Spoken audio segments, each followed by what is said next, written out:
5 years and still talking. This is GabNet, the Great American Broadcast Network. Talk like you've never heard it before.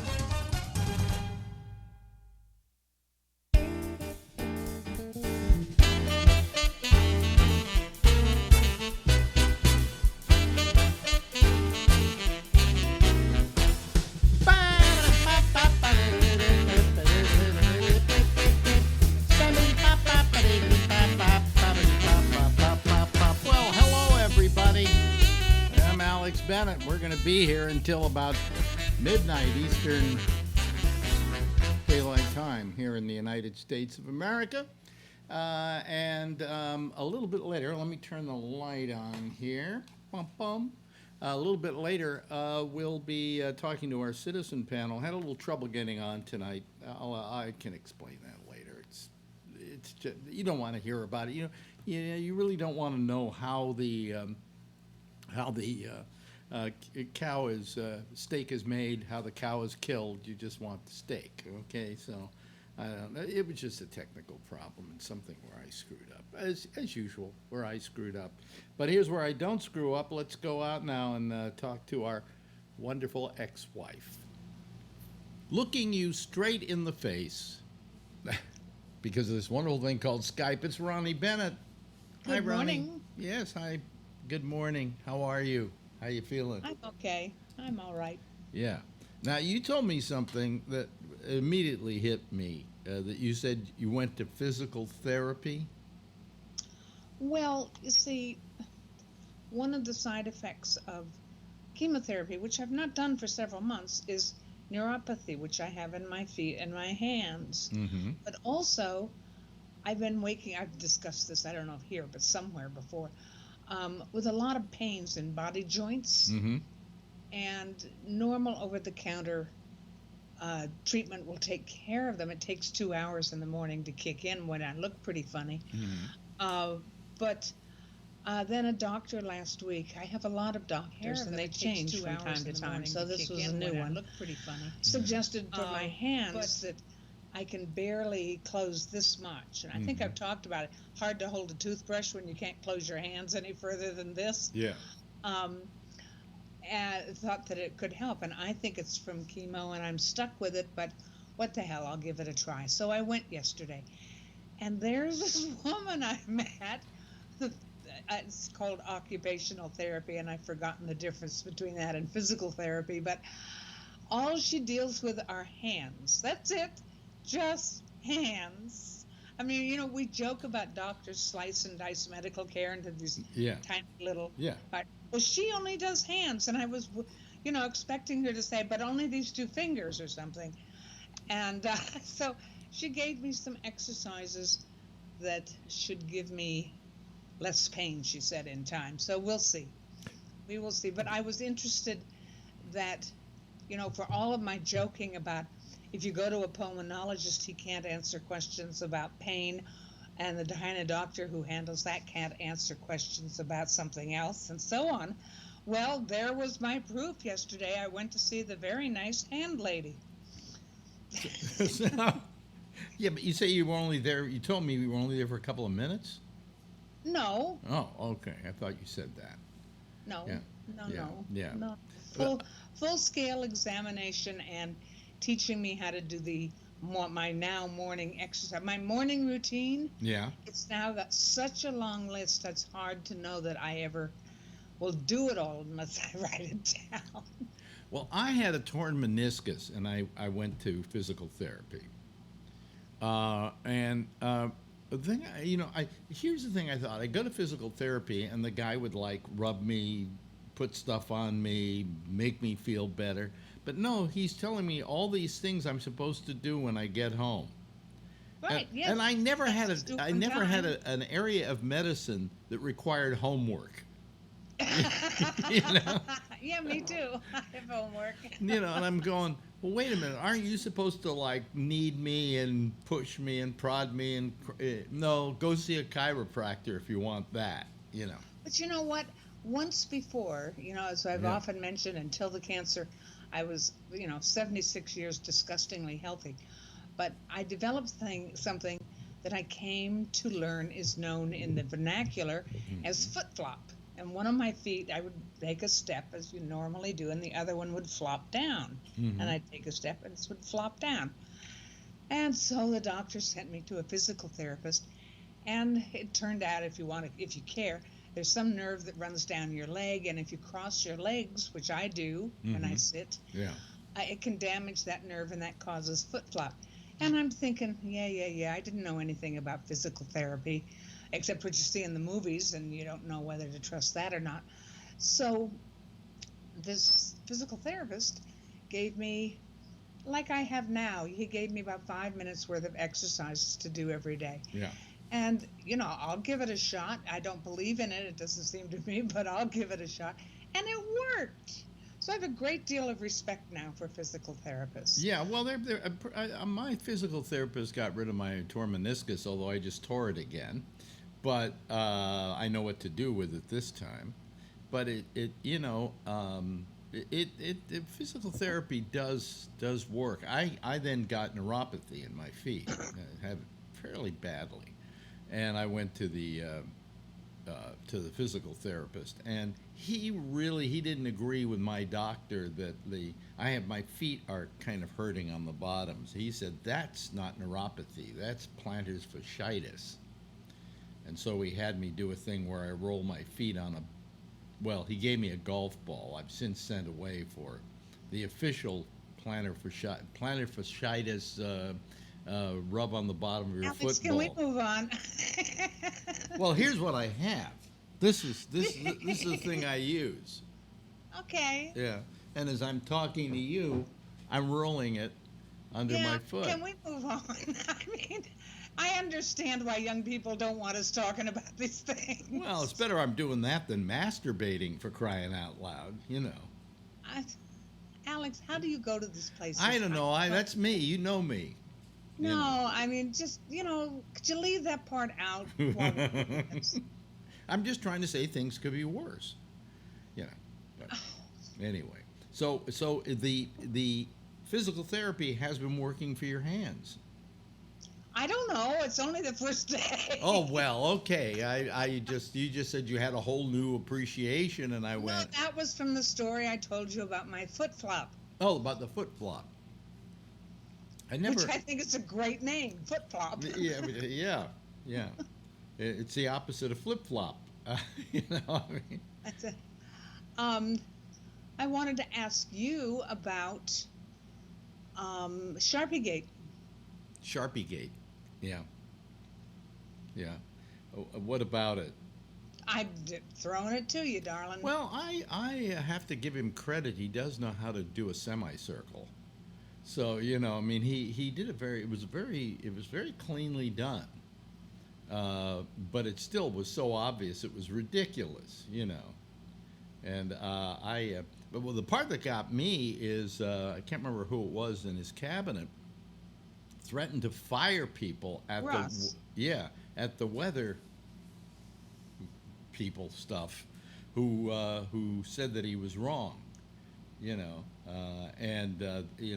This is getting to be like, we're going to make the truth happen even if it's a lie.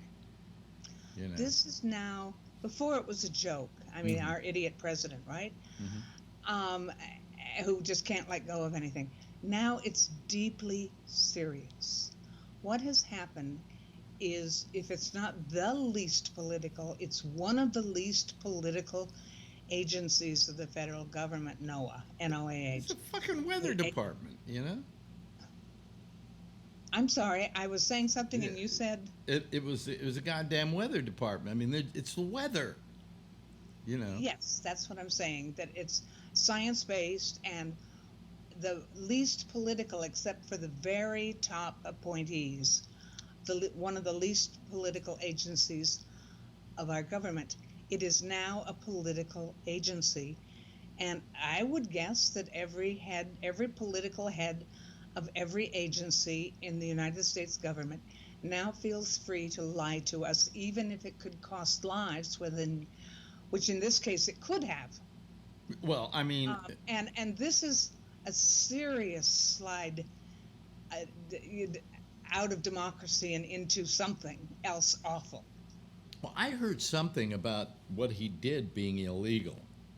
In other Well, it's words, not about that because nobody will do anything about anything being illegal. yeah, That's, we know nobody is ever, with the exception of what, 3 or 4 people that were most obvious about it, nobody gets prosecuted for any potential crimes in this government. yeah, And they all, we could talk about, in that respect, talk about the Scotland airport in Turnberry, and so on.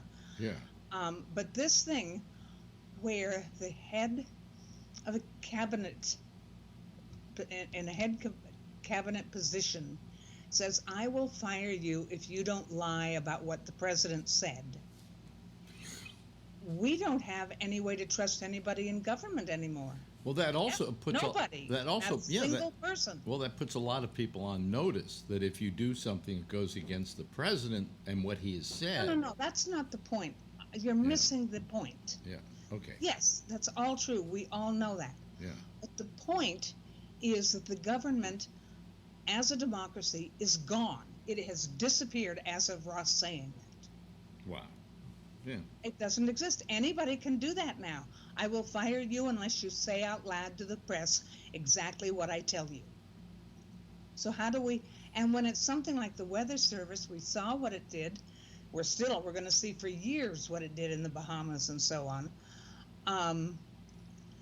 And any agency, even the ones like the weather services that are as non-political you can get, weather is or weather isn't, there's nowhere in between. There's now all in between and no facts. Yeah. And anybody can do that in the federal government now. It's and you're not worried? Of course I'm worried, but I meant that rhetorically, but you know what I mean. Yeah, but in a way they passed it off as kind of a little piffle of sorts, like, oh, well, it's just a Sharpie on a map. No, it wasn't just a Sharpie. Who did that? A lot of the Republicans were trying to just it's just a tempest. Republicans haven't even discussed it. It's a tempest in a teapot, some people were saying. Why make a big deal out of this? And you're giving every reason for them to for why we should care about something as simple as taking a Sharpie and changing a map. On the face of it, it looks like something very simple, but it isn't. Well, it's not simple. It's destruction of democracy. Yeah, yeah. Simple or not isn't the point. It's that it's a huge, large chunk of the integrity of the federal government is gone. Mm-hmm. Because everybody will feel free to do this now without consequence. You're the one person I can come to and say, when I was a boy, and you would understand. And I was there. You were there, or you were there within a short amount of time, about a year later than me. But when I was a boy, we had a certain idea of what this country was, and we treated it with a great deal of respect and said, this is America, and you were taught in school this is what being an American is. Everything that Trump is doing goes counter to everything you and I were taught in school. Yeah. Yeah. Some people would make the argument that there are things we were not taught. There were schools that did not teach about the concentration camps for Japanese in World War II. Right. Or the murder of most of the original inhabitants of North America. Mm-hmm. And we weren't taught those things. Lewis and Clark were big heroes, right? I didn't know about the rest of it. And poor Sacagawea has to stand in for every other Native American of that era.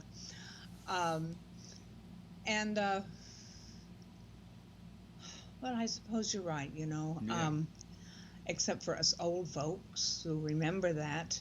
But you want to hear one that I was taught? The thing that's so awful about this, it's so awful, is lives were at stake. And now it's business as usual.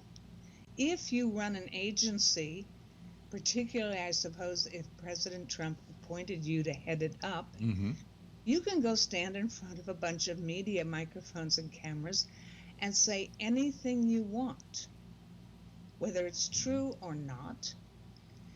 And that's that. There is no consequence.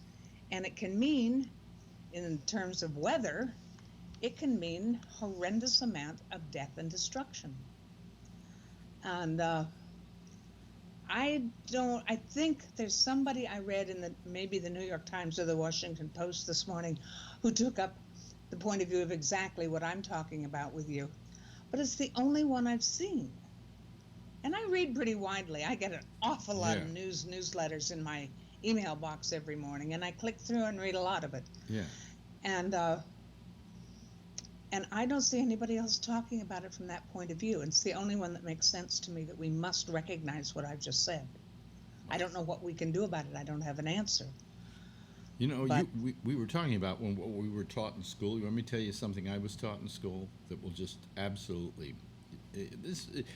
all things weren't wonderful when we were kids. You know, we'd like to think so, but in years that have passed, all this seems ridiculous. I took psychology in high school, and in the psychology book, it said that if you were an idiot, you had an IQ of 0 to 25. IQ 25 to 50 was imbecile. 50 to 70. We don't use those words anymore, though. I know we don't, but we were taught this then. 50 to 70 was moron. And you're going to die when you hear this. 70 to 80 was American Indian. Really? Yes, that was in my psychology book. Wow. And so, of course, being taught that, I believed for a while that the American Indian had a low IQ. But it was it was definitely in the book. You know? Yeah. How interesting. Yeah. Yeah, we don't use those terms anymore, do we? Do we have those classifications any longer? Well, who was it that called the president a moron? He got fired. yeah. So, you know. But we haven't used those in decades, you know. But no, I had never heard that. What's your prediction for the election? Do you have any predictions, any thoughts about the chances that we can get this guy out of office? No, because I think that, you know, we've got way more than a year until people vote. Mm-hmm. And so much can happen in that period of time. And you don't know from our point of view now what's going to be important. For example, I've made a very, very big deal about Wilbur Ross and the whole, which gate is this? Sharpie Gate. Sharpie Gate. You know, that has various, very serious overtones. And other things will come up that will be played up that don't need to be, and played down that should be played up. Mm-hmm. And how the country responds to it will have so much to do with the election. I think that what we can know now is, like, the election, is it in North Carolina today? Mm-hmm. The one that was left over from the 2018 election. And it was so close between the Republican and the Democrat that they had to do a redo, so everybody's voting again today, or the ones who choose to. And maybe that will give us a little bit of a hint. They're trying to tell us, at least the media I see, is that Republicans don't support Trump anymore, but nobody's going to say that out loud. Well, why? You know, then there are all the Republicans resigning and not rerunning, you know, running to stay in their seats in Congress. But I don't know that an awful lot isn't going to change between now and Election Day that doesn't make a difference. Mm-hmm. I'm not sure that those things make a difference. Yeah. I think it's very serious, since Congress apparently still will do absolutely nothing to rein in Trump and his grifter appointees. Well, it'll be up to us, the people. if we want to change in government. Congress will not do anything. It's shown us that for 2.5-3 years. Congress hasn't done anything about the emoluments clause. I mean, the fact that this guy is still doing business when he shouldn't be is ridiculous. You know, that he has his vice president, I think it was, go 200 miles out of his way to stay at a Trump resort in, where was it, Ireland or someplace like that? Scotland. It got worse.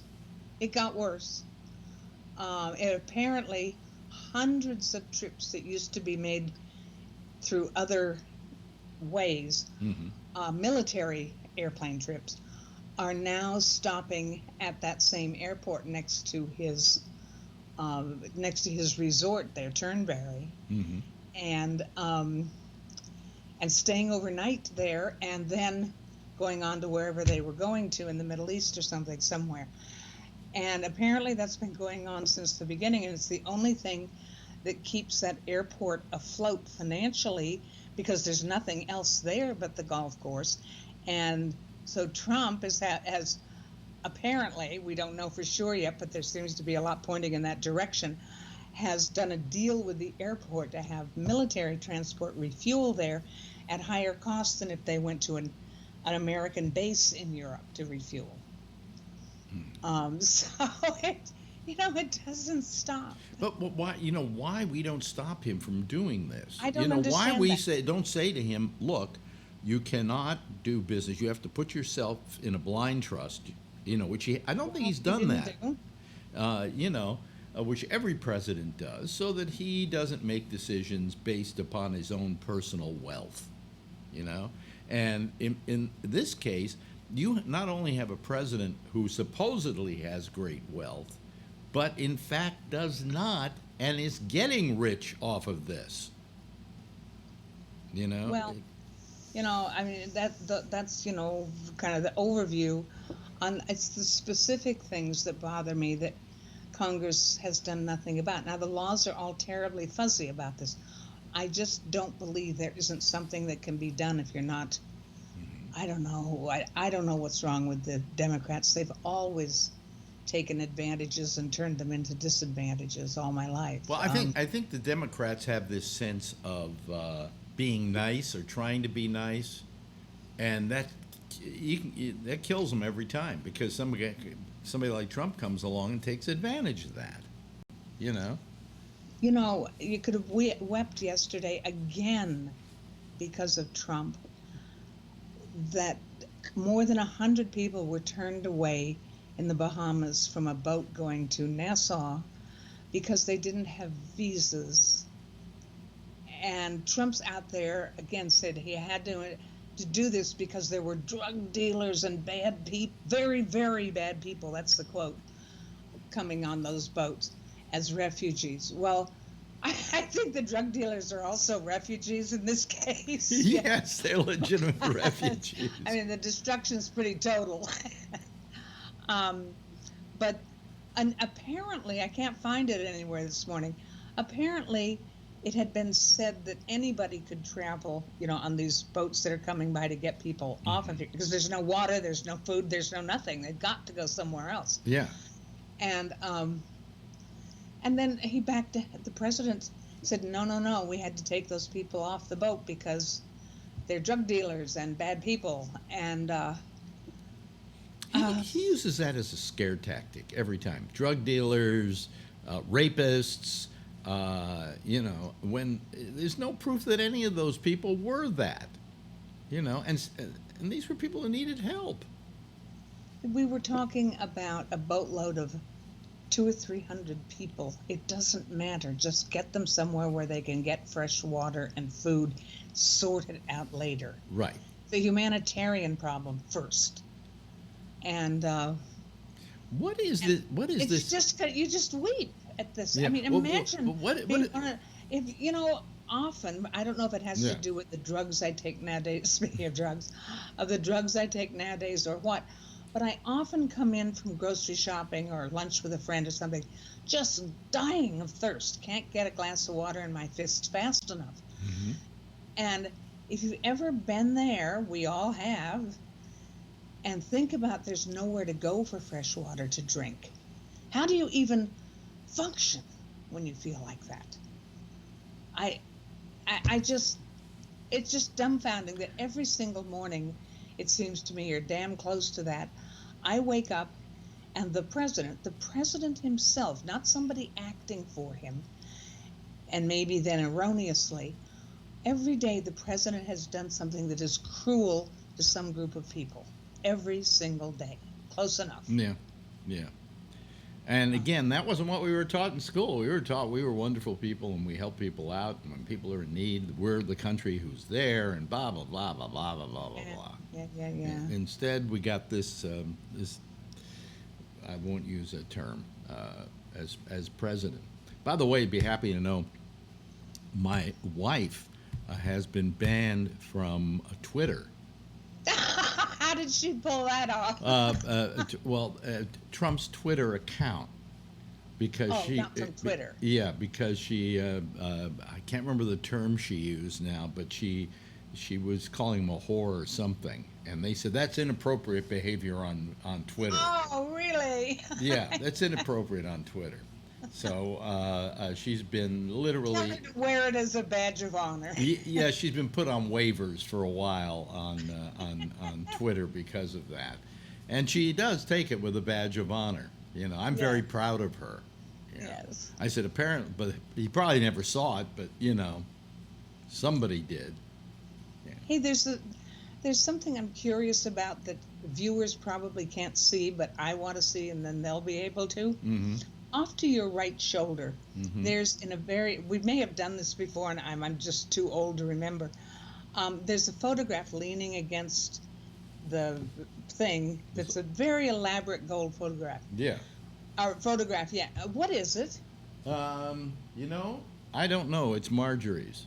Oh. It might be family, old family. I see. But it's a beautiful, I can't see the photograph, but the frame is beautiful. Oh, the frame is gorgeous. It's wonderful. Hey, listen, we've run out of time. Okay, that's good. And we talked. I really need more coffee badly. Me too. It's a bad. I underslept, as it were. Underslept. Okay. Yeah, but anyway, see, you feeling okay? I mean, everything's kind of. You know, given what is, I feel fine. You feel fine. Ladies and gentlemen, you can find her at timegoesby.net. That's her blog, and it teaches you about what it's like to get old, which is not necessarily depressing. Isn't it a very good thing? I mean, hey, I'm 78 and I'm still here. It's better to be 78 than to have gone at 75, you know? So, whatever. Hey, I'll talk to you in a couple of weeks, okay? Okay. Ronnie Bennett, ladies and gentlemen.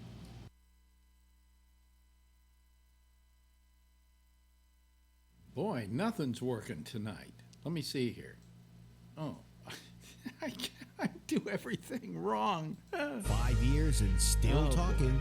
This is GABNET, the Great American Broadcast Network. Talk like you've never heard it before. You know, I'm losing it. I'm absolutely losing it. I can't do this anymore. I think this may be the end of a wonderful thing here, because I just technically I'm getting flummoxed. We had a little problem when I first went on tonight, and the problem was that, you know, everybody who has a company like YouTube or Facebook or whatever always think, you know, we'll make it better than it was. Okay, we can always make things better, right? So they make a new Skype, and it sucks, okay?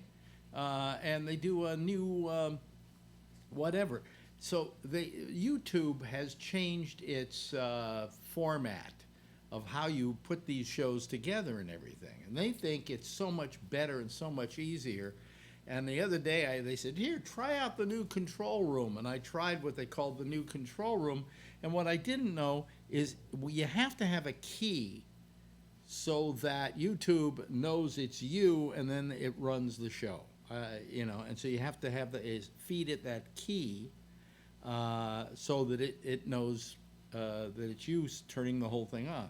Well, when I went to that program, it changed the key, and so when I went to turn it on tonight, nothing happened. Okay? So I then had to go in, find the new key, feed it into this program I have here called OBS so that it can go out to you. As I said earlier, I know you really don't want to know how the cow was killed. You just want to eat the steak. And probably I should just give you the steak and not explain how the cow is made, how the steak is killed or the cow is killed. Forget it. I can't even say that. So that's screwed up. And then I tried to play a promo here, one of our imagers here. Still talking. This is GabNet, the Great American Broadcast Network. Talk like you've never heard it before. Thank you very much, Rob. And I didn't have the right one up. It's terrible. I'm getting really bad at this. And then so I had that problem at the opening of the show. I mean, I can solve the problem pretty fast, but I'm making too many mistakes now. I didn't make this many mistakes before. So I think it's getting worse and worse. But I didn't get enough sleep last night, I guess. Anyway, boy, it is hot in here.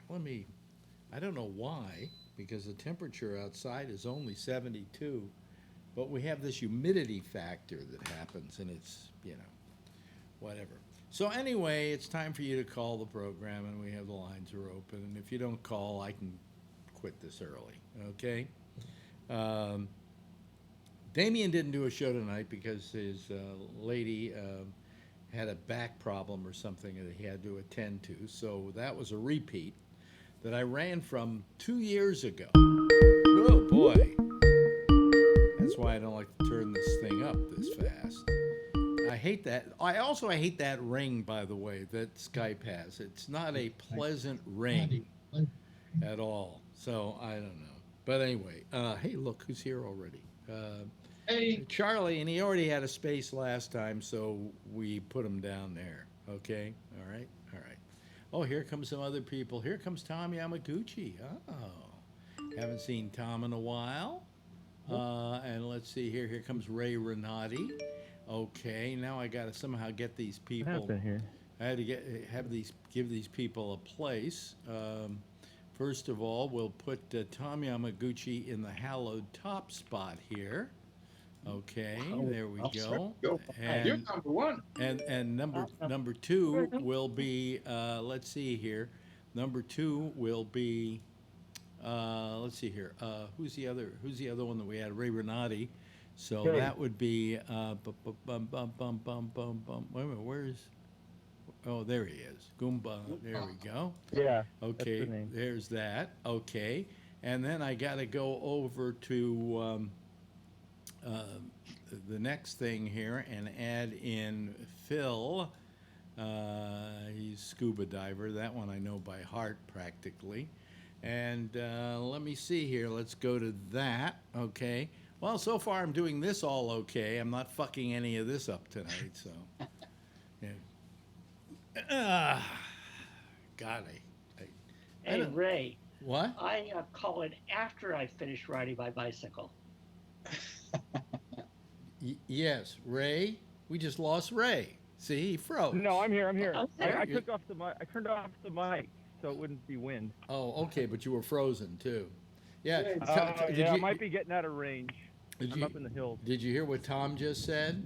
Yeah, I did, but I was working all day and I didn't have time. So, yeah. Yeah. How'd your play go this weekend? Well, we opened this weekend. I was rehearsing all day. Oh no! When do you open this next weekend? Yeah. Oh, yeah, because you were sending Sunday, Monday. all kinds yeah, of it's just stuff. 2 days. It's just 2 days. Are you going? I don't know why. Yeah. Are you going, Phil? Sunday. You are, Phil? Cool. Yeah, I got to buy a ticket. I'll go. You have, all right. Is that your hint to be comped? Is what you're saying? No. I mean, I'd comp you if I could, but it's not don't do it. Okay. Yeah, I would rather be supportive. There's other things that go on there, and it's not like one comedian just getting the door gate. There's a lot that goes on. I'd rather buy the ticket. Yeah. Okay, And we'd thanks. rather you buy the ticket too. Yeah. Yeah. Well, I appreciate although Friday, I'm getting comped to a show, and your friend Larry Brown, I'm photographing Gonzo again, and but I'm not shooting Larry. He doesn't like new photos of him. He only wants shit that's 20 years old. Well, that's good. Tom? Okay, I just want to mention, it's like, well, the main, Huh? just want to express, the main reason I called is I really want to express appreciation to your wife, Ronnie. Mm-hmm. It's a wonderful call. I really appreciate it. I was just curious when you recorded, because obviously you didn't talk about the latest with John. Yeah, well, actually, we did it at noon today. Turn your mute your mic, will you, please, Ray? Yeah. Sorry. We did that at noon today, and Bolton was fired at 3 or something like that. You know. Sure, because I before I left, well, maybe well, there's 3 hours difference. Usually, I get headlines There's 3 on hours my. difference, but I get headlines on my watch, and I didn't see that till about 2 or 3. So. oh really? Yeah, I mean, if I had gotten it, I would have mentioned it immediately. You know. About 8 o'clock, 8:30, 8 o'clock. I think I saw it. Yeah. That it just happened. I don't have to follow Trump on Twitter. Everybody else retweets him, so Yeah. that's I read it all. Except Marjorie, she can't tweet anything of his or have anything to do with his Well, Twitter she's blocked. feed. Huh? She's blocked from his Twitter feed, right? Yeah. But she can read his retweets when somebody retweets him. I guess.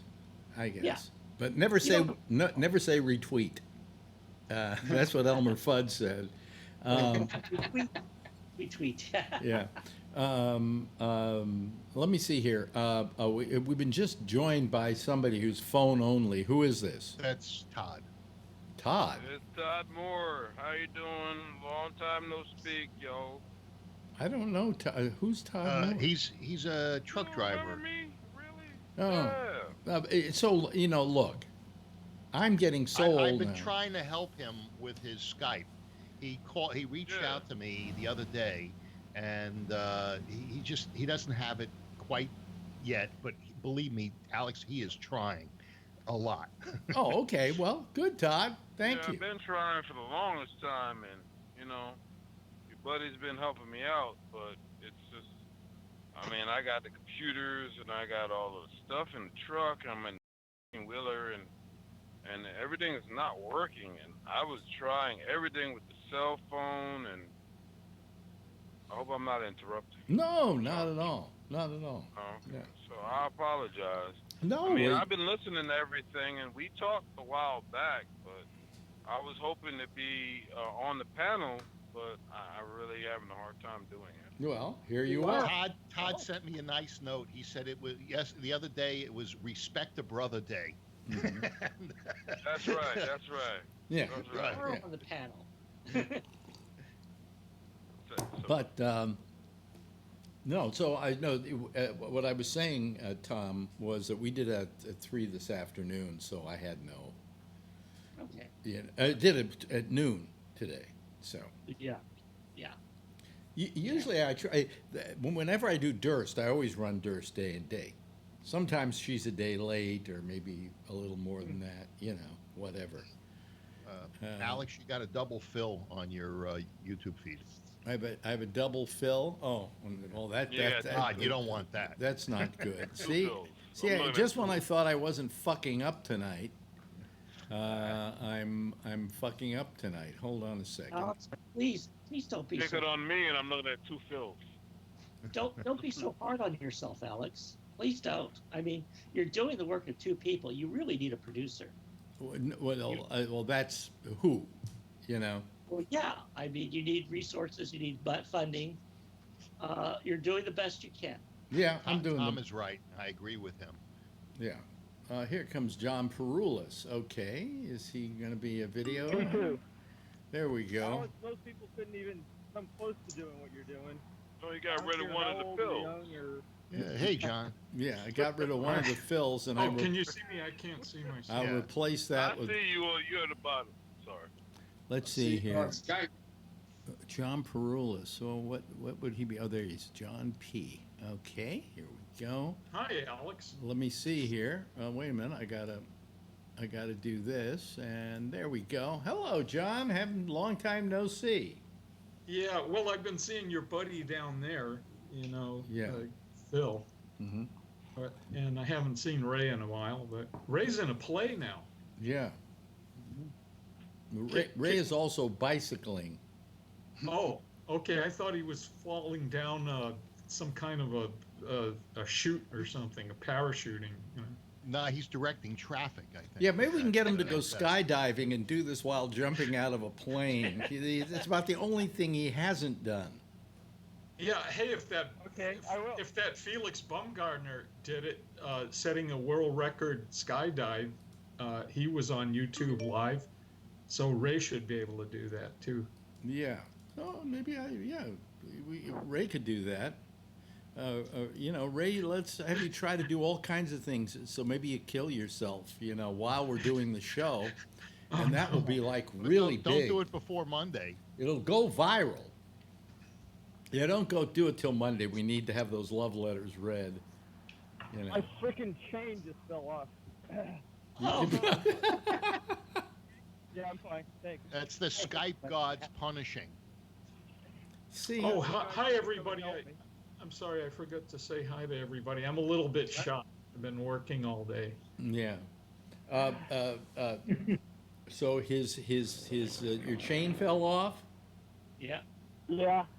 And then some guy tried to help me. So I now thought he what? was yelling at me, but he was trying to help me. Did you put the chain? fixed it. Did you put the chain back on? Yeah. That was quick. Yeah. I'm going again. Boy, what kind of a crap! Sprocket. Correct me if I'm wrong, Tom, but doesn't he have a crappy bike if his chain's falling off? It falls off the sprocket if you're not adjusting the levers the correct way. It happens all the time. Oh, okay. You just got to get off. You got to put it back on the sprocket again. Yes. And then you're on. That's when you use your derailleur. It's called. Derailleur, yes. Right? See, I know the nomenclature. I used to have a bike. Was it 20 inches with a banana seat? No, this guy. There was this guy. The guy who started the Vermont Teddy Bear Company. When he sold the Vermont Teddy Bear Company, moved to Chicago and started the Chicago Bicycle Company. What he built were these old-fashioned bicycles, like the Schwinn's with the big balloon tires and everything. Yeah. And he gave me one. Nice. Wow. But I never used it. Is it in the storage room? No. I think I gave it away. I never used it. I'll tell you why. I had a bicycle which I liked, and it did a great. It was a terrific bike, and then somebody stole it. So then I bought another bike. But you know how sometimes when you buy a new bike, it doesn't feel like the old bike that you're used to. And it's not like you can take it back to the store and say you didn't have if I don't like it, guarantee that I can bring it back. So that bike never got used, and then the guy from Chicago gave me that bike, and I used it a bit, and I kind of liked it. It was kind of sweet. It was kind of cute. Have a bell and a basket? No, it didn't have a basket, Phil. Hey, Alex, have you tried an electric bike? Have I tried an electric bike? Yeah. The only one I use is the one that goes nowhere at the gym. Which is I haven't done in about a week. I've kind of sloughed off. I don't know. Could you see Tom's hand? Hi, Tom. Yeah, because sometimes I don't. If you're not in the main picture, I don't see that. Yes, Tom. Just gonna say, I've actually tried a electric bike. They had every year we have a program, an event called Pedal Fest in Jack London Square, and there were people that were selling electric bikes and were giving test rides, and I liked it. I mean, if I get to the point where I can't pedal a manual bike, I'm going for electric. Really? Oh yeah. Isn't an electric bike called just a chintzy motorcycle? Well, I guess you could call it that, but it's runs more efficiently because you can actually pedal. It's better than what was a moped. It's much better than those. Yeah. A moped, Yeah, you can pedal it, and it's just electrical assist. It's very energy efficient. Tom, in Berkeley, Narcy David's brother owns the electric bike thing. I think it's on Shattuck, and I knew that guy, and I knew Narcy, but he sells those electric bikes. And are you familiar with that one in Berkeley? No, I'm not. I just know they're very expensive right now. I think by the time I'm ready for one, they'll hopefully be a lot cheaper. I mean, how much is an electric? How much is an electric bike? How much? I think they're like $1,500 or. Yeah, on the low end, all the way up to 8 or 9, even 10. Really? Who's making those prices? Who's making this thing? Apple? China. Oh, really? Yeah. Maybe. Oh, I don't want to say the T word. Oh. But Well, with the tariffs, all these companies are being hurt. It could be a lot of fun when the battery blows up, because if it's a Chinese battery, most of those, they're catching on fire. Let's not talk about batteries, God. Well, it's not just Chinese batteries. I mean, the whole idea of lithium ion is these things just are meant to explode. Well, I've always, with cameras and things, I've always bought either name brand or the factory battery, like a Nikon battery. Yeah. That Nikon battery for my camera is $153. I can get a Chinese one for $29, but am I going to risk a $6,000 body for $125 in savings? Yeah, good thinking. Oh, here comes Todd I think Moore. I got it. Here comes Todd Moore I think again. I got it. Oh, wow. Okay. Okay, Todd, are you there? There he is. Does he have video? Hey! Does he have video? Okay, You've got your the audio coming out of your phone too. Let me see here. Yeah. I've got to put him in the 7th spot because I didn't have video on him. Alex, you have to hang up on his phone, otherwise he's going to have two sounds. Stereo. Yeah, well, hang up on your phone. What's the name you're using? He got it. Okay. Let me see here. Oh, here we go. There we go. Okay, I think that might be it. No, is that it?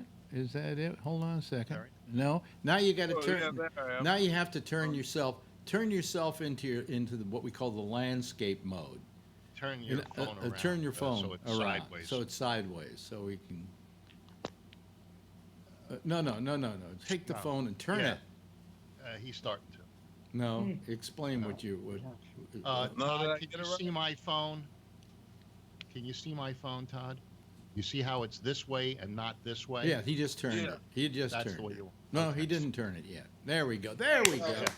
Okay, but now, and I hate to say this, we can barely see you because it's so dark, and you're not exactly of a light complexion. He's in a truck. I'm trying to turn the lights on in here. Yeah, There you go. Is that better? Yeah, that's Don't fine. get pulled over by the cops. So we got a guy in a truck and a guy on. Yeah, you funny. We got a Hey, guy on a okay, truck and a guy on a bike. God, do we have anybody else want to call on some kind of conveyance? How about a hot air balloon? Yeah. Yeah, a hot air balloon. Right. Well, speaking of a hot air balloon, hi Phil. Hey, I'm hot. Hey, so's the guy in North Carolina, the Republican one. Yeah, but by very little. No, that's true. He beat a Marine. You mean someone that actually served this country? Wait a minute, what's all that noise? Wait a minute, what's all the noise? Dan. Oh God. I don't know whose noise that is. Todd, is that maybe that's you? Yeah, that. Yeah. That wasn't my noise. I don't think. You don't think so? Okay. There Ray. I'll turn it down. Ray's probably muted, but you can mute it if you're. Yeah. Oh, it was good, right. good idea. Did you? Was that you, Ray? That was noisy. I can't see Ray anymore. It's nighttime now. He's pixelated. Yeah, and there goes my theory that white people show up in black backgrounds. I mean. Shit, really? I worked this hard to get here, and you doing with the white people shit. Really? Yeah. It was me. Messed up, hurtful stuff, brother. I thought we all family. You Jewish? I love you. We with you. No, we're family. Hey, Todd, it's Respect a Brother Week. Say it again? Isn't it Respect a Brother Week? Yeah. Well, ain't nothing about it. Hey, the other week, I love you too, my man. Even though you're on the other side of the aisle, I love you. By the way, We all Thank you. family, familia. Ese un patio. I had What happened? everybody's audio low too. I'm fucking up tonight. This is terrible. It's just like I can't do anything right, you know. Yes, Jeff. Relax. You're doing it much better than anybody else here can. Yes. Yeah, well. No, I forgot which pot the sound was up on, and so I had it low, so everybody was really low. Now everybody's loud. Okay. Yeah. Come on. Yeah. So, well, I hate myself. That's the reason why. Wow. And so does everybody else hates me. So. Take a break. Well, it's going to be a good week, Alex.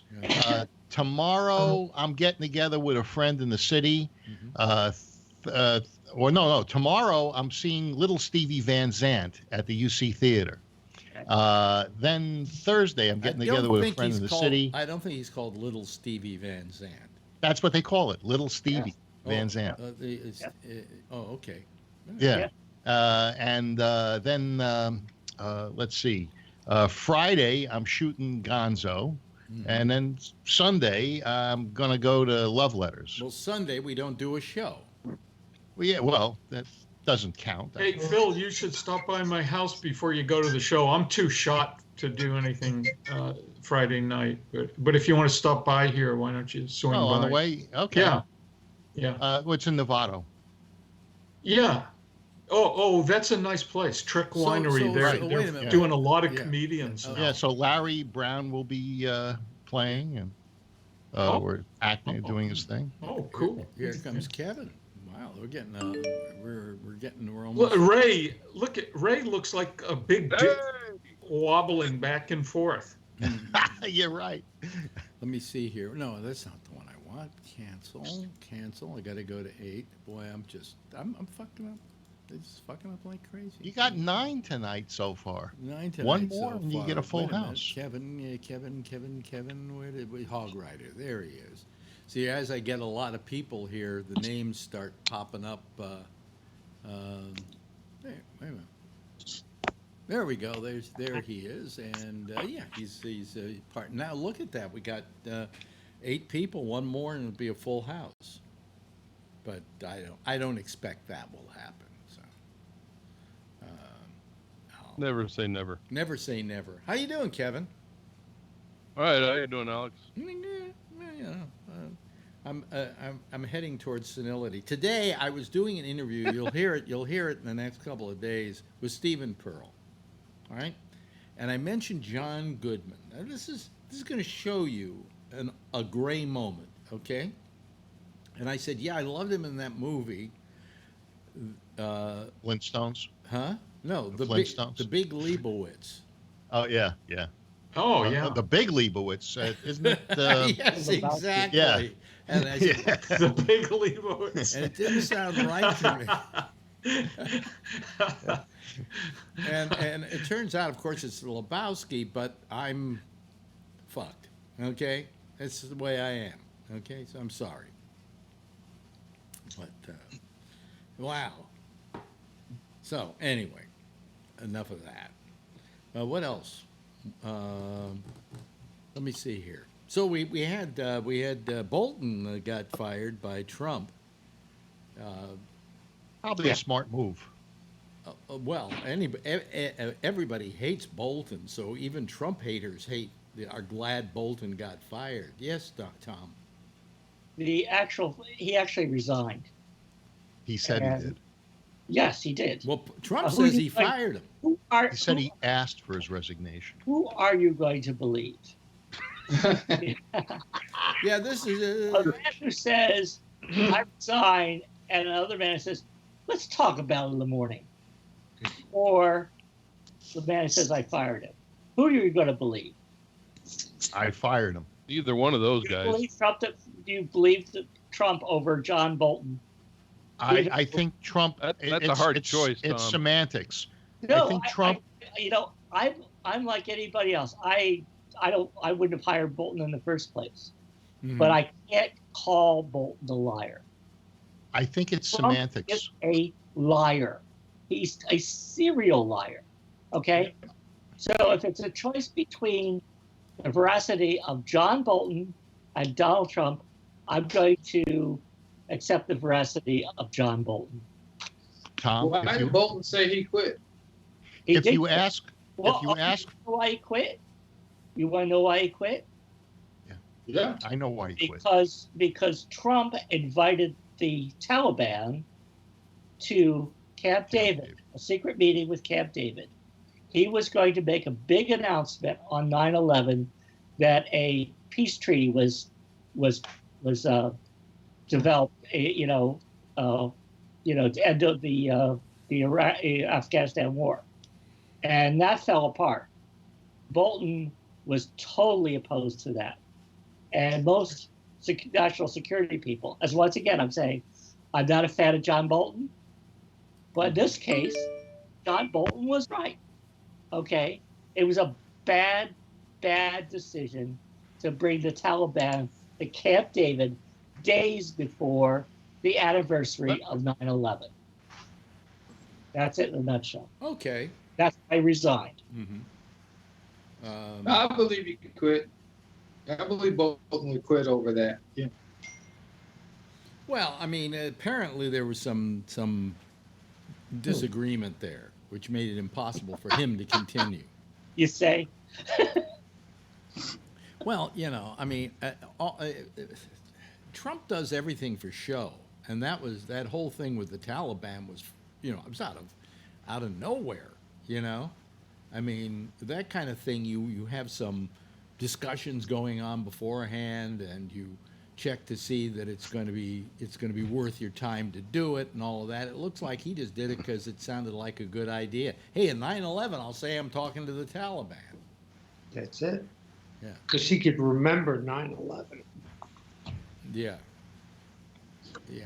What do you I dropped out for a minute because Skype crashed my whole computer. I saw this blue screen I've never seen before. It had a weird icon on it, said you need updates and everything, and so that's why I went down. But I'm gonna have to leave in about 15 minutes or something. Yeah. Well, whenever. What? Who said that? Mother, sorry. So Todd, you're driving a truck, right? I heard him say he was leaving. I was like, "What?" Sorry, my bad. Yeah. So you're driving a truck right now, right? I'm off duty right now. I'm in Dallas, Texas, and my company decided to not give me enough work for the night, so I have the day off. Oh, so you have the day off. So where are you? You're not near home, are you? Oh, I'm never in home. I'm in Dallas, Texas right now. Wow. Yeah, but I mean, how they gave you your mandatory 32 without choice? Exactly. That's exactly what it is. I did not have an option to have 2 days off, so I'm stuck in Dallas. I don't live in Dallas, and I wanted to spend time with my father, and my father lives in Virginia. He's a retired police officer from New York, but he moved to Virginia, so we talked on the phone, and I didn't get a chance to spend some time with him. Yeah. Yep. So you got to hang out in your truck for 2 days, or you go and see the sights? Do you have like some sort of way of getting around when you're on the road all the time, other than using the truck? Yep. I wish. I'm stuck in the truck all the time. They don't let you drive your tractor around. Well, you should have one of those electric bicycles. So like let's say you're in Dallas now, then how do you get around in Dallas if you can't use the truck to get yourself around? In other words, you're probably not going to drive it to the movie theater and leave it in the parking lot. Well, I'm an owner operator, and yes, I will. What I do is I drop my trailer and go. Yeah. But when my company was going to tell me that I would have a load, and I was ready to drive at 7 o'clock in the morning, and then they're going to tell me at noon or whatever time that, we finally got a load for you. And meanwhile, I could have been sleeping the whole entire time, So, yeah. It's horrible. It's horrible.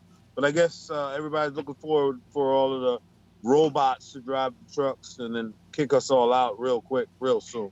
Hey, Tom, I've been beside an 18-wheeler and also behind one when they retread pops off and Gators. it looks like Gators. it looks like they flying. could kill somebody. It's and I was always thinking, if I was on my motorcycle behind an 18-wheeler and that happened, it's all over. Yeah. No. Yeah. You know Well, what's bad? yeah. You know what's bad, Phil, is being in a Miata convertible when one blows right next to you. Oh, does that happen to you? Yes. Yeah, He's right. I was in my FJ Cruiser and one. And I'm blew a right truck next to me. It driver, scared the so shit I out know of me. what it's like being in the cab and by the wheel. Yeah. There you go, fellow truck driver. Awesome. Yes, sir. Yes, sir. 30 years.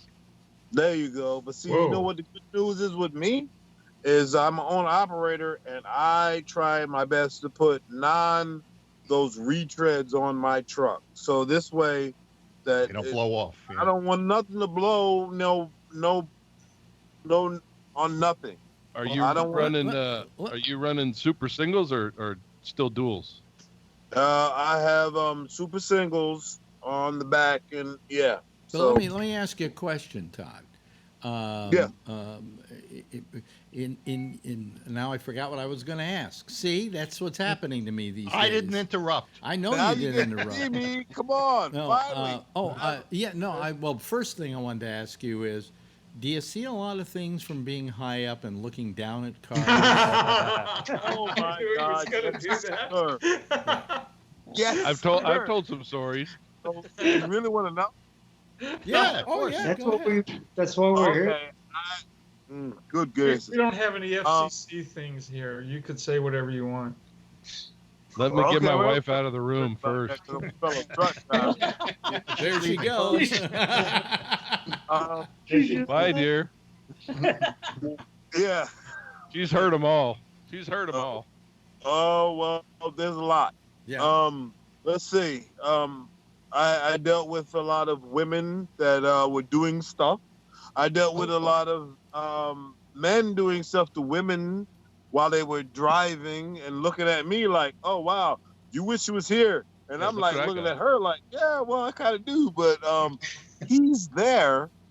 I dealt with a lot of death, which sucks, and it's really bad. What do you mean a lot? Um, What do you mean? What do you mean a lot of death? Well, a lot of people that died on the side of the road or Mhm. got killed by the cops or got ran over. And I had to happily pass by that. And they didn't really want to explain it. And then my dad's a retired police officer from New York. And I hope to have him come on y'all's show. My Mhm. father, I hope he's coming on here soon, if it's okay with you guys. Oh, it's fine. But yeah. Say what? It's fine. Yeah. Terrific. Yes. All right. Good. I've been asking him for a long time, but he's, old school, but, he's hard-headed. Yeah. But, yeah, when I ask him, I give him the directions, the highway and everything like that of where, the person died at. And then he gets a totally different story from what I saw. Like the guy got killed. He's laying on the road. The cops all around him.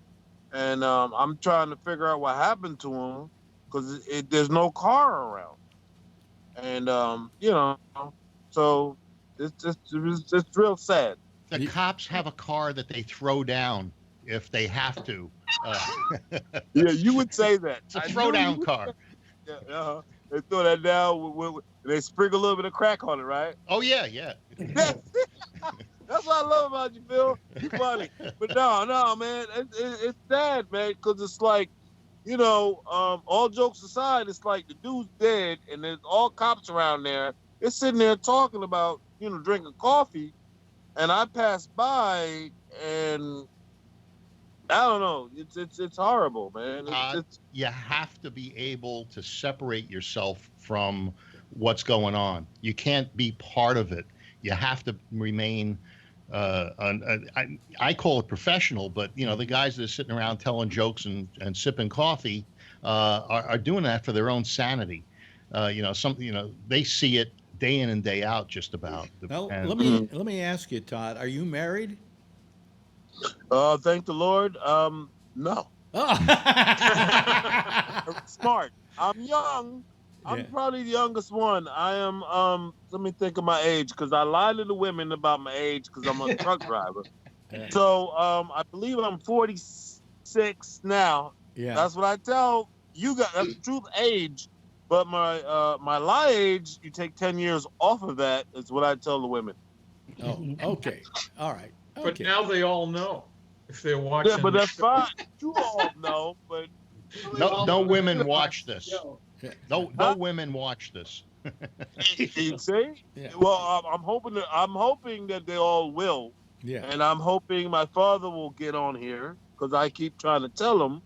So yeah, but the women I deal with, they're not on here, but I'm hoping they will be. And I don't have nothing to worry about. And if they did, because at the end of the day, I still tell them the truth. But Well, now what about the something that's referred to as, I've heard the term, lot lizard? Oh yeah. Well, door locked. Huh? Okay. Well, they're very interesting. They're really women that try to get in a 18-wheeler's truck. They want to make a few dollars. Yes, but it's worse than that. It's worse than that. I had a friend of mine that a lot lizard got in his truck, and she split his throat open and killed him. Whoa. So, yeah, my man is shaking his head with that beautiful mic that he has. He knows what I'm talking about because he's a fellow truck driver. Mm-hmm. And it's a really nasty thing. I don't deal with them. I'll tell you something, though.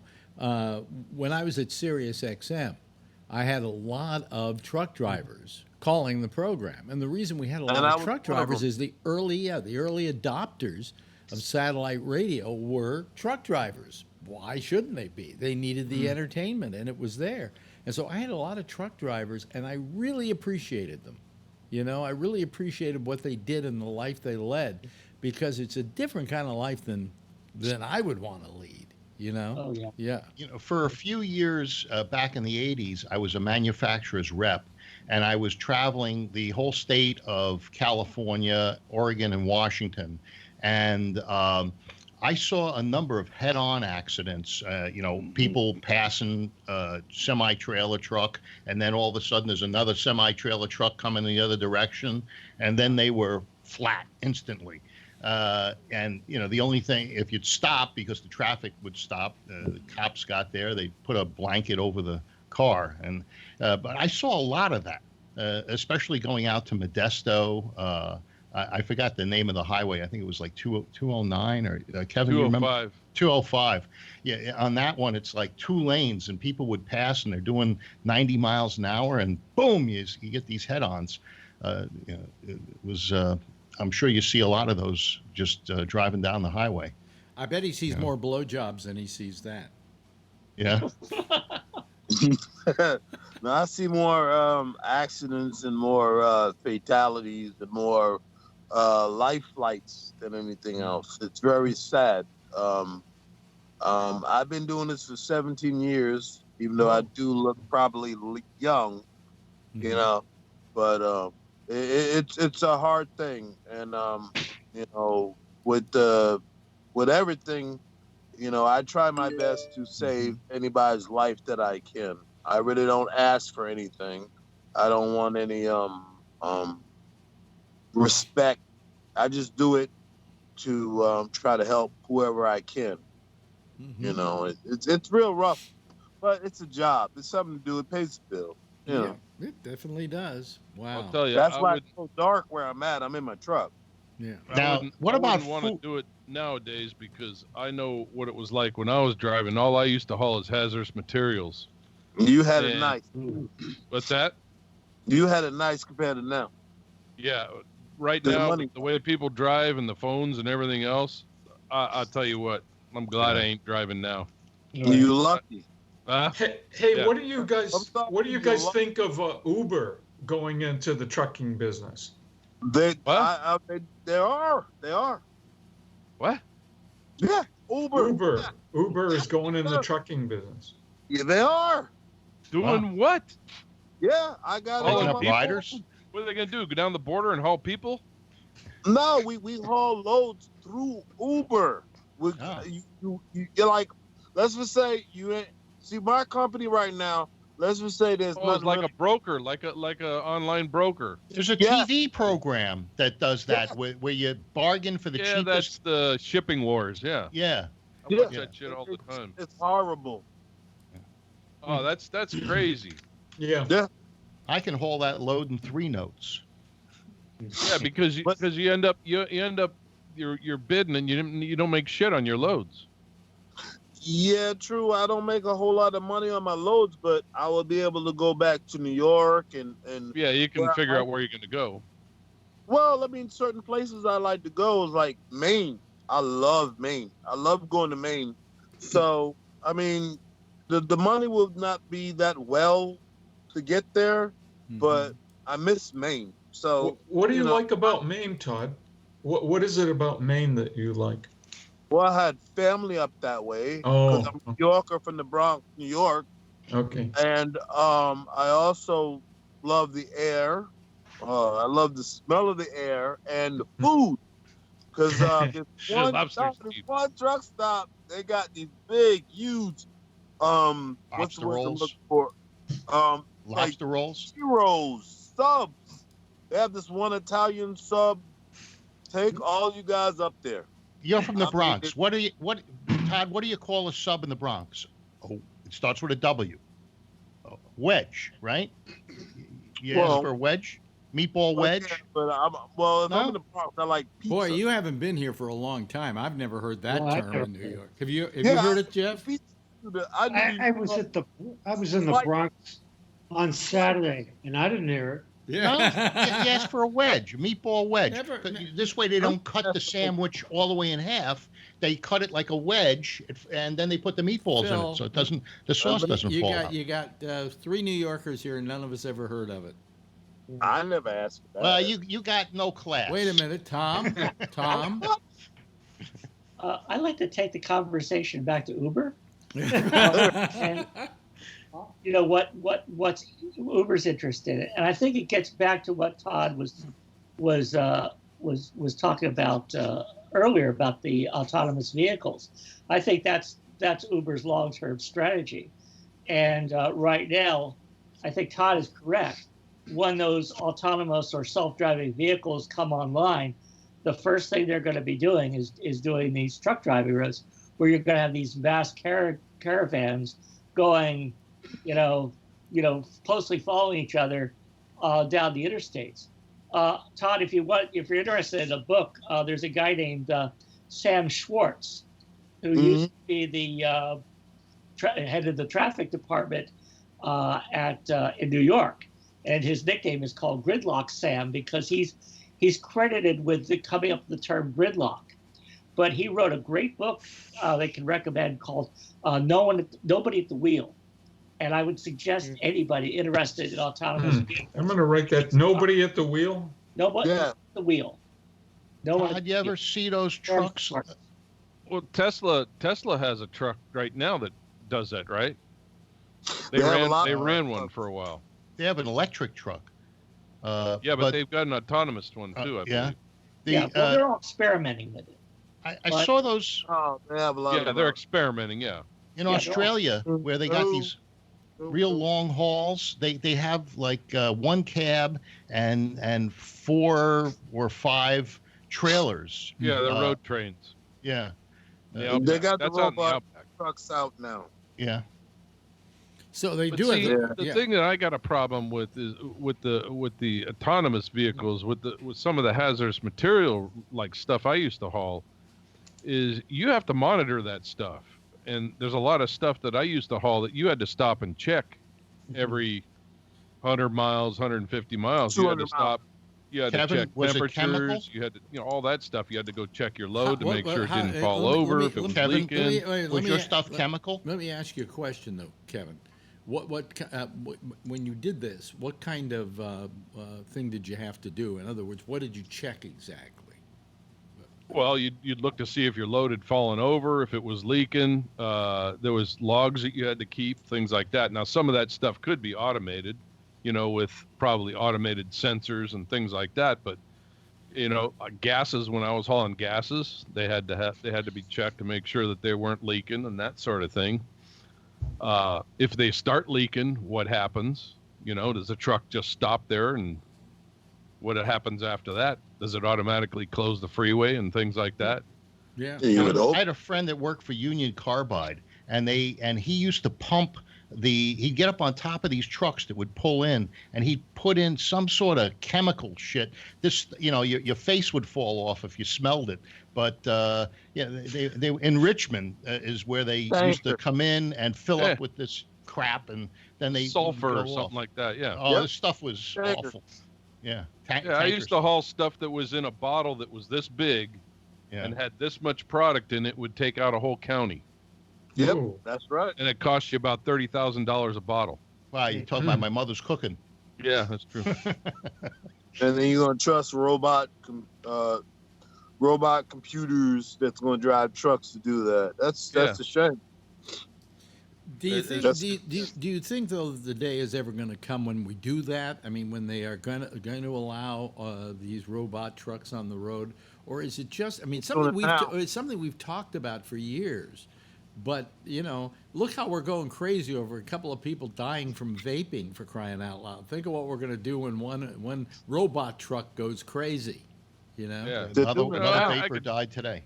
I could see a load of paper towels or something like that going down the road and backing up to Walmart and, picking up a load of paper towels or dropping it off and, going somewhere else and doing that. But I couldn't see some of the other commodities going down the road doing that. They're doing it now. Yeah. I could see those trains where they got like the 5 things in Australia and they're going for hundreds and hundreds of miles. That would make sense. There's nothing else on the road. In Australia, you can go for 1,000 miles before you have to turn. And that's all dirt and straightaways. Yeah. Yeah, but we don't have that here, Phil. No, but I could see it there. Yeah. I mean, they've got automated warehouses and everything like that. I used to take newspaper rolls to the newspaper warehouses where they printed news, which is probably obsolete these days. Yeah. But it was 5,000 pounds of rolls of paper, and I'd back up to the dock and a robot would unload the truck. And it would come in, pick up the roll, turn it, take it off, roll through the warehouse, go to section G3, put it up on the rack, put it down, come back, get another one, and I'd just sit there and watch it do it. Yeah. I've been behind trucks that had those things and rolls of steel and stuff. I didn't stay behind those trucks very long. I always pictured that the roll of steel would roll off. It was only a strap. Yeah. Yeah. There's more than that, but yeah. So I mean, Chains my and whatnot. question is, I guess for Todd, because he's driving a truck right now. How has the present economy affected your business? Has it, or is it things pretty much not affected by the political climate right now with what you do? I'm pretty much broke, but I've been broke for a while. I've been driving through Clinton, Obama, and my fellow New Yorker, Donald Trump. And I'm pretty much doing not really that well right now. Mm-hmm. I'm pretty much I gotta pay more taxes because since my stuff's in the storage facility, and I don't know if him or his people decided to say that I have to pay more, or since I'm living in an 18-wheeler and I don't live in a home, I have to pay $9,000 of taxes added to mine. So I'm pretty much in a bad spot. But you know, I mean, it's I don't know. Is your Is the price of diesel coming down? Is your truck paid off? No. No. I can't imagine what you guys are paying for fuel right now. That's what I understand. The fuel kills you. There was a time not too long ago, fuel was $5 for diesel, and or $5.50. You know. Yeah, in California. Yeah. Yeah, I remember when the fuel was really high. That was when what was it? It was Bush, wasn't it? Yeah, thank you, Yep. Bush. It was 5, 7. Yeah, but I made a lot of money then because I had like a certain tax added to it. But now it's real bad. For me, it's bad because I'm an owner operator. I've been doing it for a long time. Yeah. I don't know. Yeah. Todd, I pay a fuel service surcharge on every delivery that comes into my place, carpet deliveries or any kind of delivery. I not only pay for the delivery charge, but I pay a fuel surcharge. Do you get that? Yes, or is it just staying with the company? I get that, but it lasts. Every fuel charge changes every week. Yeah. So it's really not really worth a whole lot. You know, It helps it's real. pay for the fuel. Yeah. Hey guys, I gotta go. It's good to see you. Hey John, I'll call you. Thank you, Alex. Okay. Bye, John. Good night. Nice talking to you, bro. Yeah. Okay. There he goes. Let me see here. Tom's got his finger up. Yes, Tom. I'm trying to talking maybe to Todd, since he's a truck driver and paying for fuel costs.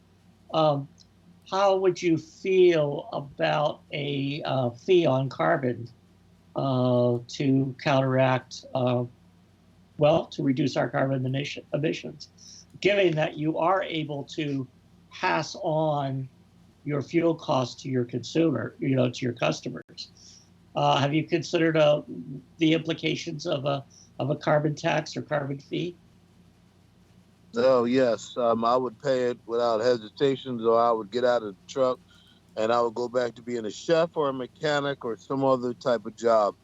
I have no problems with that because I think it's a good idea so that, we don't keep destroying the earth, man.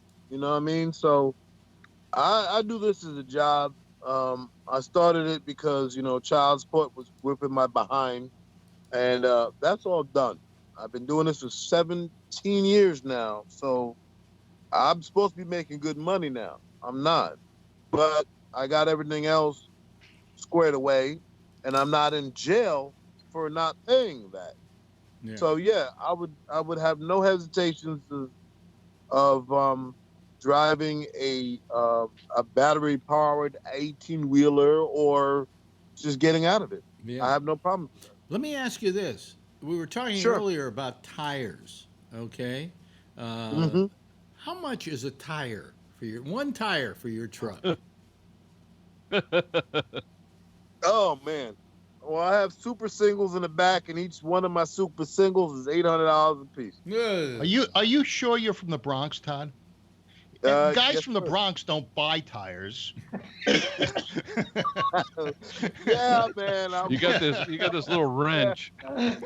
That's what milk boxes are for. I remember the days here in New York City where I used to go home every night driving up the West Side Highway. And in those days, you would see any number of cars up on blocks. They ran out of gas. Stolen the tires. And by the time the guy got back, there was no tires on the car.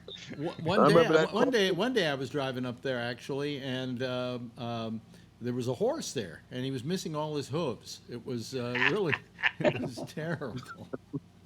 But oh wow, boy, well, that's quite a business you have for yourself, Todd.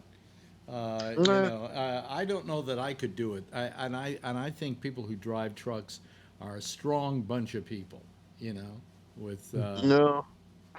So I appreciate that, and I thank you guys. It's a job. It's nothing to that everybody else did. Like Phil and my other man down there that drove trucks back in the 80s. Yeah. I mean, things are different. You know what I mean? So it's just a job. We have a lot of Muslims now driving. We have a lot of people all over everywhere because they're trying to just pretty much get anybody to do the jobs for the cheap amount of price. So eventually, all the good truck drivers are going to be out of the job. Why did you get out of it, Kevin? I'm old and I retired. Mm-hmm. Yeah. Smart. And I was moved into the office because of my leg. Yeah. That happened about 12 years before I retired, and I ran 8 drivers at that point. Yeah. But when I was driving, I wasn't an over the road driver per se. I did the western states, but I was always home. I wasn't like Todd on the road all the time. You home? Yeah. Sorry. I was hourly, brother. I'm sorry. No, I was hourly, and I did some western state stuff, but I was home most of the time. What about the physical? That's more of a luxury right there. What about the physical toll it takes on you? Oh, it beats the shit out of you. What does it do exactly? Where does it beat the shit out of you? Because people go, "Oh, you're just driving around all the time." I hear hemorrhoids are the first. I bet you it's the food. The food on the road has got to be bad for you. All the fried stuff and the blood clots. Yeah, well, the phlebitis. What do you call those? Your back. They always used to say. My father used to tell me, he says, "There's an old rule. What you do is you go eat where the truck drivers eat because they know where all the good food is." And every time I ever ate at a truck stop, it absolutely sucked. Just sucked. They give you a lot of it, but it's fried and it's and I used to drive in the South a lot, back and forth from New York to Florida, and the places you'd stop at. I can't remember some of the names, but you had Waffle House and all these things off the side of the freeway or the highway, and the food was all terrible, and I don't know. I don't know how people don't get heart attacks. They do all the time. They do get heart attacks. Yeah, and that's the thing I is pulled a lot of truck drivers out of trucks that died, and that people couldn't open up their doors, and like they'd be at the fuel aisle, and the truck needs to move ahead, and they're like, "What happened to him?" And then they'd be like, fellow New Yorker knows how to open up a door, and wink, wink, say no more. So I open up the door, and I have to, get the truck open. Meanwhile, the ambulance coming, and I'm helping the people to put the dead truck driver, onto the gurney to put him, into the ambulance. The thing that I agree with the food is I don't eat any of the food that people eat over the road. I don't eat any fried food. I don't eat a lot of certain things like that. I'm a Christian, but I do not eat any fried or pork or anything like that because that's what's going to kill me quicker driving an 18-wheeler. Now, I have to deal with a lot of which in my arm right now, I have a bunch of them, which are knots, which are they're going to be soon to be formed blood clots. I get them a lot in my legs. Is that from sitting or from using the steering wheel or what? That's from steering wheel. That's from sitting. That's from everything. I used to be a weightlifter before I became a truck driver. So and I was a third-degree martial art instructor and teacher, and I used to do that. So anything I did, and then all of a sudden I stopped it really quickly and became a truck driver, makes my body get these knots very, very quickly. Wow. So, plus, yeah. So here comes the big question. Do you have medical insurance? Thanks to Obama, yeah. Sorry, Phil. Well, plus on top of that, you've got all the new medical requirements for your license too. I mean, you got to watch that too. Yes, I do. And my company will not hire. Well, they don't help you out on any of that. You have to have that as an owner operator. Yeah, exactly. Exactly. And are you on 2 years or 1 year right now because of that? What, owner operator? No, on your renewals. I mean, do you have to Two. because you're on 2 still? Yeah, I because used to see, be I was 3. because of my leg, they were putting me on 6 months. I had to go every 6 months. I had that for 1 year when my ex-fiance did me dirty, and I had that for about 6 months. Yeah, and then my CPAP and all that stuff. See, they're going after everybody with their CPAP and their sleep apnea and all that stuff now. So if They're you've got getting rid of all those drivers. if you got diabetes, I mean, you're right because I did the same thing. I picked up a couple of truck drivers off a dock that had heart attacks and died on the dock. Yeah, And you know what I'm talking about. it's the same thing.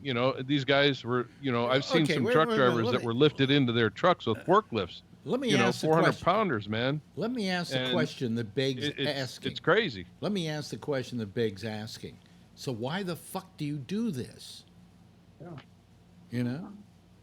Me? Well, the one thing my answer to that was I loved going to work and having the boss tell me get the fuck out of here. You're here too long. Go get out of here. And then when you get back from work, it's go home. I bet you just driving on the road, seeing the scenery and having something different every day, even if you've been there before. Yep. It's got to be a wonderful thing being on the road. I saw a movie recently, a documentary that got me into more of a plant-based diet, and it's called Fat, Sick, and Nearly Dead. And one of the guys that was in this was a truck driver. He was over 400 pounds. And he had a bunch of autoimmune diseases and things like that. And so he met this guy that was into juicing. And he lost a couple hundred pounds, and he didn't keep it off. But he lost a ton of weight and got healthy again. But he said that he had to quit driving truck because he couldn't maintain a plant-based diet and juicing on the road. So he got out of trucking, and then he got married and he gained the weight back. But that, and a lot of these guys smoked on top of it. Yeah, and they'd smoke while they're eating bad food and driving and just sitting there for hours and hours and hours. I mean, well, it's more to that though. If you ask my opinion, because I haven't gained any weight for the last 17 years of driving trucks. I weigh the exact same. It's what it is when you're an owner operator or not an owner operator or a company driver, when the company decides to make you work your ass to your tail, and I know my man knows that's it. Okay, so you're going to work and then you're going to work yourself to death. Now you have to decide, is it important to stop for that money to survive, to live, or you keep working and you die? And it's sad because a lot of people keep working so hard and they die when they shouldn't have to. So is this a good trade to have a robot do the work? Is this something that it affects people so negatively that when they drive like this for a living that they're maybe better off with a robot? It's not good. It's not good for Todd because it's the way he not monetarily, but if this is a job. I like what I do, but I would like to not do this job. But I started it because of child support. I was a chef, and I made a lot of money as a chef. And when the courts charged me for one child $480 a month, I knew that for me to try to put money in my pocket, I had to drive a truck. Todd, you had a deal. I was paying $2,000 a month. I was gonna say, yeah, that sounds great. How many kids? 480. I got 2. What were you saying, Charlie? Wait a minute. Hold on a second, Charlie. What were you saying? For one kid, For me, it was $700 and some a month. Wow. Thank God I never had any kids because I've never paid an inch of alimony. So, you know. Those, I but did. the I did child support. I support. did support an ex. Well, no, what I did support an ex-wife because of a problem she had, but I didn't have to. And in fact, when we finally got the divorce, the judge says I wouldn't pay her another penny. He says you've already been too good. But basically, I've never had any court tell me that I had to pay out alimony. But that's why I'm married to Marjorie now, because we'll get divorced and I'll go get alimony from her. From her, yeah. Just kidding, dear, if you're watching this. Yeah, you in trouble now, Alex. Yeah, I'm in trouble now. They got, when you get divorced, they got something called a disto master, a diso meter. I forget what they call it. It's been so many years. But the attorney, your own attorney, sits there and says, it's going to be this. and you don't have a choice, because this diso master, some computer program says that's Really? what you're It going to tells pay you- in it tells you alimony. that's That's what you're going to pay in child support. They have a formula in Texas too. Yeah. Well, they have a formula in California, and I think if you're divorced, getting a divorce, you get half of, you split in half everything you had after the marriage started. Yeah. In other words, Which is usually everything. No, if you came into, well, in my case, in a lot of cases, I had a job, I was making a lot of money and things like that. And if I got married, she wouldn't get any of what I was currently making. You get what I'm saying? Did you divorce Susan when you were unemployed? No. Oh, you were still employed? Oh, bro. Yeah. But now I'll tell you who probably deserves every penny she got. The woman who was the wife of the guy who started Amazon. Because she was with him from the very beginning, and she helped be a and he part was of a that shit. business. He was a shit. He was cheating on her. Well, He was doing a lot more than cheating. Come on now. Well, yeah. Well, you know, but I mean, did you see what he was cheating with, though? yeah, but you know, she's walking. She's walking away with something like $30 billion. That's nothing compared to what he has. Doesn't he? He's got what, 140 billion? Yeah. No, he doesn't have 240 billion. He has about 140. 120 billion. I thought something like that. Yeah, but she got 30 billion, and my thinking is like, that's kind of sad. She should get more if it's half. And then I'm thinking, alimony, you know, I'd be happy with just $1 billion. She has to pay tax on that. You know, child support, I don't think you have, I don't remember if you pay tax or not, but on alimony, I think you have to pay tax. Yeah, but I never received, I only gave. They immediately. Same here. A lot of that stuff she may get, if she's got like $30 billion, a lot of that is in stock. And that hasn't been cashed in yet, so it only becomes taxable once it's been cashed in. I'm sure there are a lot of ways that things are, you know, hidden. Distributed. Did you ever have to pay alimony, Tom? You don't look like the alimony sort. No, when we got divorced, it was very amicable. For one thing, the divorce didn't happen till about a decade after I came out as gay, and my ex wanted to remarry, and so I said, okay, we'll get a divorce. And our oldest was a grown adult by then, and the youngest was still in high school. And I said, well, I'll put X amount of dollars, you know, into saying, you know, I'll promise to spend X amount of dollars. She was still living in the house. Yeah. So, but so it was a very amicable divorce, and there was, you know, nothing really required me to do anything financially, but it worked out. Yeah. How did she take that initially when you said to her, "Okay, I'm gay," or was it a gradual thing? He was smart. Well, it's all long ago now. You know, I mean, it was a shock. We went through counseling. Here in Berkeley, we have a place called Pacific Center, which is one of the oldest gay, lesbian support agencies, and we went through counseling there, and it really was helpful. I'm glad that place exists. Yeah, yeah. But when you came to that, obviously it wasn't an overnight decision that you made. You don't suddenly wake up one morning and say, I'm gay. But you had been living your life, obviously, as at least trying to be a straight person for a while. Yeah. What was that thing that made you say, okay, I got to be true to myself? Well, I've talked about this before with you. I mean, I felt like I was going to have a nervous breakdown. Mm-hmm. That I had turned 40, and things were not going well for me. Mm-hmm. And I just realized that I had to be honest. Yeah. And it was good. Certainly wish I had done it earlier. How much of that fear of not coming out, was predicated on the fact of people you might hurt by doing it? Yeah. Like your wife. Well, actually, I'll tell you, I almost came out a decade earlier. Mm-hmm. But when we moved from Southern California up to the Bay Area, I was thinking of coming out then.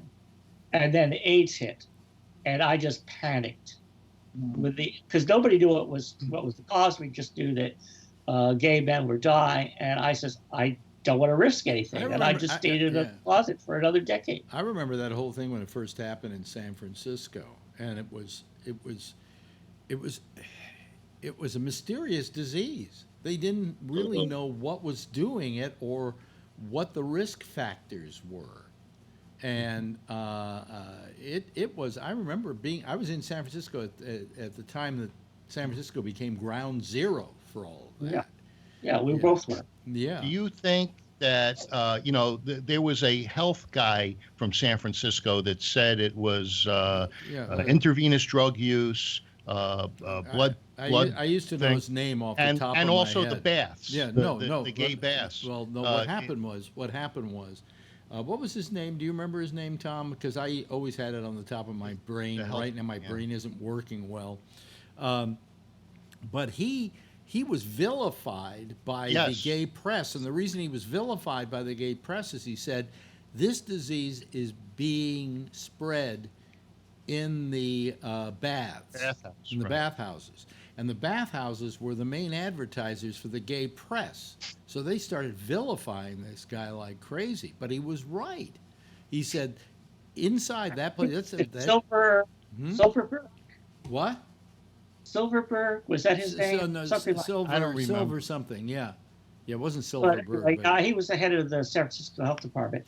I think the thing was a little more complicated. Well, there was a play. I'll tell you the truth, Alex. Yeah. I think a lot of it was, unfortunately, the lack of the total apathy on the part of the Reagan administration.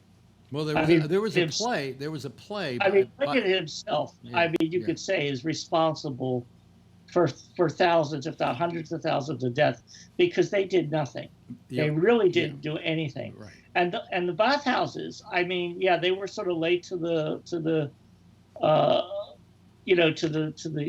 coming about. But once they were really working to actually promote what we call safe, what we don't now as safe sex. There was just so little that was known. If you read what's his name, there were many of us that were just panicked into not doing anything at all. If you read The Band Played On by my friend, I've got that book. What's the guy's name, Tom? Randy Schultz. Randy Schultz. I used to have him on my show all the time, and his take on it was that the gay press, for the longest time, was denying that the baths were doing this because the baths were their main source of income. And so they were defending the baths, and they were also defending their lifestyle. Schultz, they didn't want. No, Schultz put the burden of what can we call it, stupidity or lack of doing anything at the feet of these newspapers, of these gay newspapers, because for the longest time, and it was something like Silverstein. I think maybe it was Silverstein. What was this gay newspaper? Well, wait a minute, hold on a second. The Graduate or something like Charlie? I One think of you're the right, people Alex. I in think the it was chat room Silverstein. says Mervyn Silverman. Mervyn Silverman. Yeah. Okay. But there was a play years ago when I was studying acting called An Enemy of the People by Ibsen. I believe it was Ibsen. And you know what the play is about? A doctor who says the baths are causing disease. And so they vilify him and they throw him out of town and everything like that. He becomes an enemy of the people. And I kind of felt that Silverstein was this guy. You know, this was the play being lived out in real life. Because he was trying to just warn and say, hey, this, you know, at least we have some idea of where we can go and slow this thing down. And you knew guys, right, Tom, that were dying of AIDS, and I knew guys. Everybody in San Francisco knew at least one person who was dying of AIDS. In my case, it was a comedian. I did a job on State Street, which is right off of Market and Castro, and on the Divisadero side. Yeah. And this whole apartment building, everybody in it was dying of AIDS. Yeah. It was an amazing experience, not in a positive way, but to be able to be there and see what was going on. You know, I'd had a knock on I was doing the hallways. I had a knock on the door to do the door area, and you know, every unit people would open up and they were like skeletons. Again, my mind is a blank, but there was this comedian and he died of AIDS. And we were all, you know, a lot of people were amazed because they didn't know he was gay. But in comedy, you don't suddenly say, hey, I'm gay, let's do some comedy, you know. But everybody knew somebody who was dying of it. And I always thought that what was so dreadful about AIDS was that the very thing that is the expression of caring between one person and another was now something that could kill you. And I always found that really very sad. Today, we don't seem to have the problem as much anymore because they got the cocktails and it's manageable. Yes, Tom? Well, I say, you could illustrate my point why would someone want to stay in the closet for another decade. Yeah. But I also, the closest person to me that died of AIDS was actually a former housemate who was a woman. But she was also a heavy drug user, too. Yeah. So, and it's interesting that her boyfriend was HIV negative. Well, I had a friend, and you know who he was, named Warren Thomas. And Warren Was that Thomas, a comedian? Yeah, Warren Thomas came down with AIDS, but he wasn't gay. What happened was he had phlebitis, which is a blood clot in the legs. And Truck driver. And he went to San Francisco General Hospital, and they gave him blood transfusions. And They weren't checking. And the in blood those supply years. wasn't checked in those days for AIDS, and he came down with full-blown AIDS. I mean, he went down to a T-cell count of 3. Excuse me, I'm going to sneeze here. That happened to Arthur Ashe. Bless you. Ibsen died in 1906, Yeah. so it was a little bit before the epidemic. But still, it reminded me of that play. You know, Yeah. It was a really very, very interesting story. But anyway, but Warren eventually died, and I don't know that it wasn't as a result of complications from AIDS. Not that the AIDS itself killed him, but I don't know. They found him dead. Pneumonia. He was here in New York. They found him dead in his apartment, and to this day, we've never really been told why he died. You know, but one of the funniest comics I ever knew. Oh yeah, you know, He was great. I remember being in the studio. Yeah. With Warren Thomas and Stephen Pearl. Nobody I mean, that was just. Nobody could riff like Warren Thomas. Oh, he was Warren great. Thomas was the king of the riffers. Yeah. Oh, yeah, he was wonderful. I really treasure those days. Yep. Yeah. See you Tuesday. It's going to be a Phil safe week. Wait a minute, you're not going to be here Thursday either? No. Really? Yeah. Oh. That quick? Yeah. Because, all right, well. See you later, Phil. Yeah. Yeah. Maybe I'll call him from the cigar the cigar place. I'm Paul Young, one of the guys that listens to the show. We get together for cigars occasionally. Okay. Anyway, everybody, it would be very nice if you would give a big wave goodbye to the audience out there. Let me thank Tom. Let me thank Todd. Call again, Todd. You were terrific tonight. Jeff, great talking to you. Kevin, thank you. Charlie, thank you. And thanks, of course, to Phil. Everybody give a big wave goodbye, and I'll give a big wave goodbye back. And everybody at home, you can wave at them as well. And that's our citizen panel. Let me hang up on them here. There, we did that. And then we turn off our Skype, and then we hang up our Skype. And then the next program, which is Jack Bishop and the Intersection, can use the Skype. In the meantime, I'm going to go away for about 22 hours. Oh, God. 22 hours, and then I'll be back here again tomorrow night, right after the Damian Chaplin does his exchange program at 9:30. Oh, wait a minute, we also have the sports program tomorrow night at 8:30. So 8:30, sports program, 9:30, Damian Chaplin, and then I'll be back on at 10 o'clock, same time, same station in life. And in the meantime, if you see her, tell her I love her, okay? Bye-bye, everybody.